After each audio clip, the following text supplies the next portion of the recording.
A Queensland tourism executive is today under fire after suggesting the assassination of the US president would, quote, be good for business. Melanie Anderson was asked what would help boost the state's hotel supply, and she replied that a sharpshooter for Donald Trump would fix the problems right now. Joining us this afternoon on The Debrief is Rosie Walton from Triple M's Mick in the Morning in Melbourne and David Robinson from 7 News Sunshine Coast. Good afternoon to both of you. Rosie, a lot of people, including everyone from the tourism authorities in Queensland, have distanced themselves from Melanie's comments. Surely this is completely out of line. It really is. I mean, I feel for her because you don't want to make national news, and she'll be feeling terrible, I'm sure, today. But she has had a shocker. I've had a lot of thoughts privately about the president, but I would never say that about anybody, and I hope she regrets it.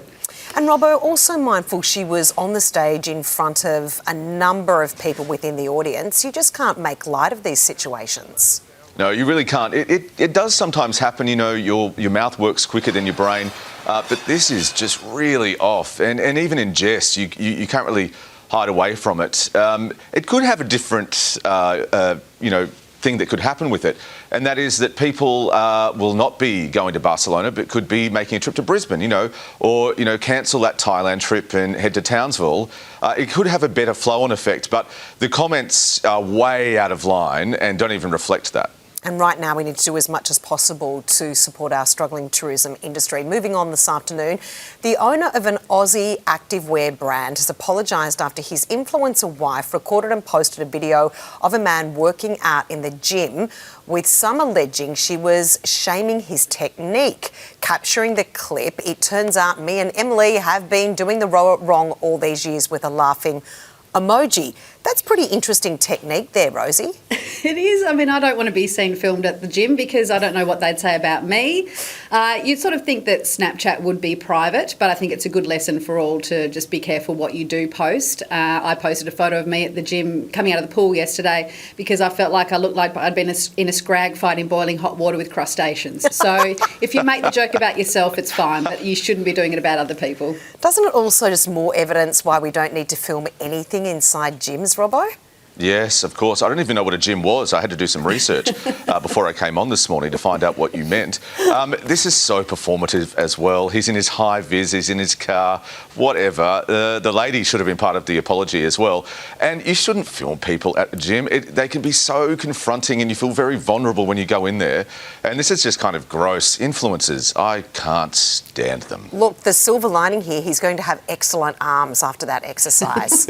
And finally, this afternoon, this is causing lots of controversy. A fish and chip restaurant or cafe on the New South Wales Central Coast north of Sydney has taken to social media posting CCTV footage of a customer stealing their chicken salt shaker.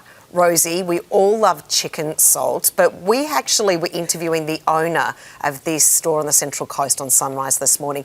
She says that allegedly they've had 15 situations of people stealing the chicken salt. It is wild, and I think I read too that they've even had a seagull steal some as well. Like, it's just crazy. Like, maybe a few years ago when you couldn't get it normally, except from at a fish and chip shop, okay, but you can buy it at the supermarket. So just pay the $4 and get your own. That's really crazy for a small business. 100%. Robbo, positive again, silver linings, great advertisements and publicity for this restaurant, but they claim there is a massive difference between supermarket purchased chicken salt and the real deal. Well, I've got to say, when I saw the headline, I thought, I've been caught, but I do have an alibi. I do love salt and I do love chicken salt.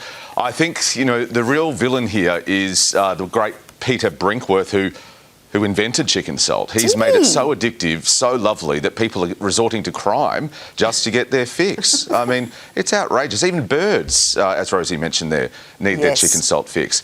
It is amazing. And whenever I go, I always say, extra chicken salt for me. Extra chicken salt. And Rosie, a question to you about chicken salt, because it's the story of the day, many may argue.